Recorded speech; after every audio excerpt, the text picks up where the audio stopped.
Sterling, Virginia has issued a severe thunderstorm warning for southeastern Frederick County in northwestern Virginia, Clark County in northwestern Virginia, northeastern Warren County in northwestern Virginia, northwestern Fauquier County in northern Virginia until 3 p.m. At 2:22 p.m., severe thunderstorms were located along a line extending from 6 miles northwest of Berryville to near Frontier, moving at 10 miles per hour. Hazard, 60 miles per hour wind gusts.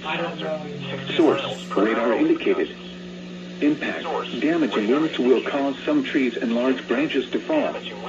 This could injure those outdoors, as well as damage homes and vehicles. Roadways may become blocked by downed trees. Localized power outages are possible. Unsecured light objects may become projectiles. Locations impacted include Winchester, Front Royal, Millwood Pike, Berryville, Linden, Boyce, Brucetown, Howellsville, White Post, Greenwood, Gaylord, Clear Brook, Armel, Briggs, Stevenson, Wycliffe, Wadesville, Blue Mountain, Millwood, and Silver Hill.